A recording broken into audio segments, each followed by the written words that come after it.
Kanye West is running for president, or is he? Tragedy strikes Glee star Naya Rivera, and Hamilton is getting canceled. All this and more, POLITICULTURE starts right now.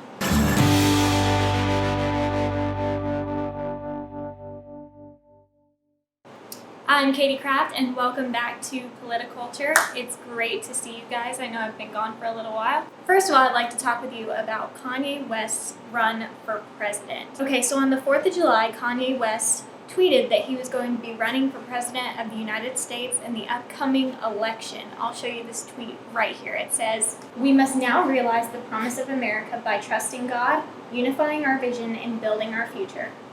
I am running for president of the United States, #2020 vision." And that was released on the 4th of July. And now, 11 days later, Kanye West has decided to suspend his presidential campaign. Not that he had much of one to begin with.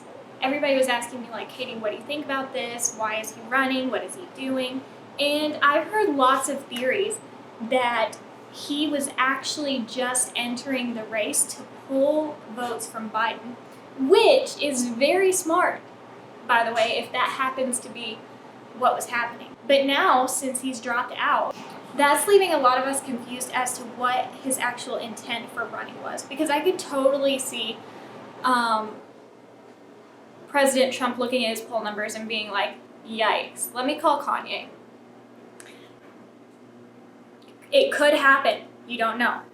And then Kanye running to pull votes from Biden, which is smart, very intelligent, because I don't understand Kanye being such an avid Trump supporter and very like make America great again, the hat, everything, and then just switching to I no longer support President Trump. So that leads me to believe there was an ulterior motive here. I don't know. I'm not a big conspiracy theorist, but it makes logical sense when you think about it. So as of right now, however, he has suspended his presidential campaign, but that doesn't mean that people won't go in and decide to write in his name on the ballot. We shall see if this worked for him and whose favor it will work in the election. Next up, we have very unfortunate news about Glee star Naya Rivera. Many of you have probably seen her. She played Santana on Glee. So here's what we know about what happened. So Wednesday, July 8th, Naya Rivera and her 4-year-old son went out boating on a lake. Her son was found in the boat by, other boaters going by, but she was not with him. So a search for her commenced after that, and they searched for her for quite a few days, and then they found her body, and she's presumed to have drowned. It seems as if she, helped her son back onto the boat, and then unfortunately didn't have enough energy to save herself. My thoughts and prayers go out to her whole family, and all her cast members and all her fans talking about how great of a person she was, how loving and caring and warm she was as a person. So she will be dearly missed, and she 100% had the best Amy Winehouse covers in all of Glee, and probably in all of Amy Winehouse covers, because her singing Valerie and Back to Black, iconic. You can't tell me otherwise. My thoughts and prayers just go out to her family during this time. Hey there! You know what you should do after you finish watching POLITICULTURE? Go check out my friend Matthew B. Smith's videos, Gavel Down, for all the hot takes on all the court cases. Hamilton has hit Disney Plus, and it has taken Disney Plus by storm. However, the hit Broadway show that took all the Tony Awards the year it showed up has now been under some scrutiny by cancel culture. Hamilton is almost being canceled because the woke left is saying that it glorifies slave owners.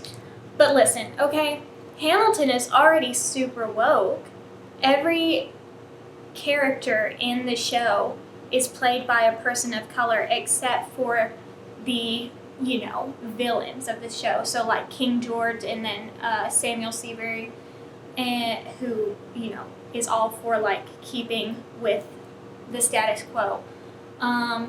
Other than that, every character is a person of color, and that was a choice. Lin-Manuel Miranda wrote it like that. He meant for it to be like that, and that makes a woke statement. So this battle for like woke culture and who can be more woke is just you never win, because he already created it to be super like out there, making a statement, making a political statement, and now that statement isn't even good enough because it involves founding fathers and supposedly glorifies them even though they own slaves.